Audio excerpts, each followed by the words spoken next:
এটা হচ্ছে হলো ইনডোর স্টেডিয়াম। সরি, ইনডোর স্টেডিয়ামটা ওইখানে।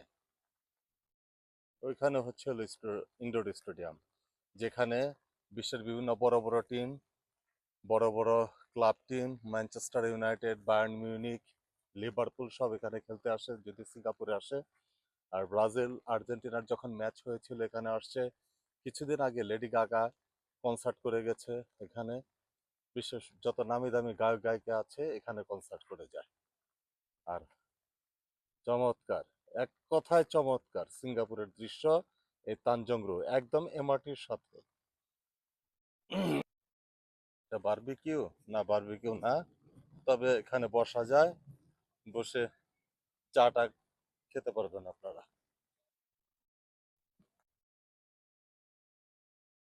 চমৎকার সারি সারি গাছ লাগিয়েছে পাম গাছগুলি, এবং প্রত্যেকটা গাছ যে লতা পাতা গাছগুলি ট্রিমিং করে রাখে। এই জায়গাটাকে আপনি কত দিবেন? 10-এ 10 দিতে হবে, কারণ এত সুন্দর জায়গা পার্কটা। সমস্যা হচ্ছে এখন বৃষ্টি। বৃষ্টি কোনো সমস্যা না, রাবিশ ফেলতে পারবেন এখানে আপনারা, নির্দিষ্ট জায়গায় রাবিশ ফেলতে হবে। আর এটা হচ্ছে হলো স্টেডিয়াম। ব্যবস্থাপনা এত সুন্দর সবকিছুর, এটাই তো চাই, একটা রাষ্ট্রের ব্যবস্থাপনা যত সুন্দর হবে রাষ্ট্রটা দেখতেও অত সুন্দর হবে।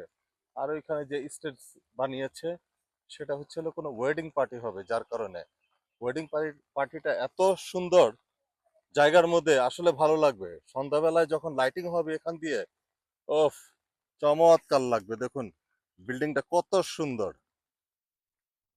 মনে হচ্ছে যে বিল্ডিংটা রাজপ্রাসাদ। আর ব্রিজটাও মারাত্মক সুন্দর।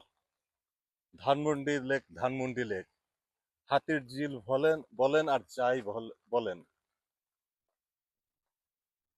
হাতির ঝিলটা আমি কখনো যাইনি, তবে 86 থেকে 88 সাল পর্যন্ত আমরা যখন তেজগাঁ ছিলাম তখন হাতির ঝিল, তো হাতির ঝিল ছিল না, ডোবা ছিল। বহুত গিয়েছি, কিন্তু হাতির ঝিল করার পরে আর কখনো যাইনি। কত সুন্দর একটা স্টেজ বানিয়েছে ওয়েডিং পার্টির জন্য। আর হাতির ঝিল এখন হাতির মল ত্যাগের জায়গা হয়ে হয়ে গিয়েছে। প্রথম প্রথম এত সুন্দর লাগতো হাতির ঝিল যখন আমি দেখতাম, আর এখন তো ওখানে নেশা নেশা নেশা, বাটপারি আর টিকটকের আবির্ভাবে ওফ।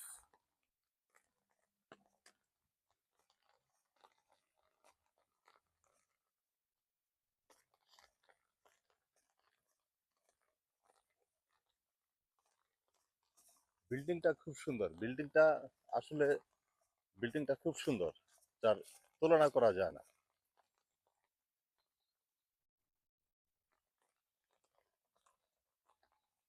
ওই যে তানজংরু এমআরটি, এখান থেকে সোজা এসে পড়বেন এখানে। এখানের বিল্ডিং গুলি চমৎকার, একদম ডিজাইন করা, মারাত্মক লাগে। বিশেষ করে হাইওয়েতে বাস যায় তখন দেখলে আরো সুন্দর লাগে। আর কত সুন্দর জায়গা, এখানে বিল্ডিংটা মারাত্মক। তানজংরু জাস্ট এমআরটি থেকে বেরোলেই জায়গাটা দেখতে পাবেন। আর এই যে সাদা যে বিল্ডিংটা, জিগজাগ বিল্ডিং একদম মাঝখানে, সেটা আমাদের বাংলাদেশের জহিরুল ইসলাম সাহেব বানিয়েছিলেন। সত্য মিথ্যা জানি না, তবে সবাই বলেন, আমিও বললাম। মারাত্মক সুন্দর একটা ব্রিজ। আর ওয়াচ টাওয়ারে উঠলে ভালো লাগতো, কিন্তু কনস্ট্রাকশনের কাজ চলছে, যার কারণে ওয়াচ টাওয়ারে যাওয়া যাবে না। এটা 360 ভিউ দেখেন কত সুন্দর। তবে রাত্রের বেলা হলে আরো চমৎকার লাগতো, কারণ লাইটিং। আর আমি ছাতা নিয়ে দাঁড়িয়ে আছি, টুপটাপ টুপটাপ টুপটাপ বৃষ্টি পড়ছে, হয়তো আপনারা সাউন্ড পাচ্ছেন কিনা জানি না। যাই হোক, তানজংরু থেকে বিদায় নিচ্ছি। আসসালামু আলাইকুম। সবাই দোয়া রাখবেন, সুস্থ থাকবেন।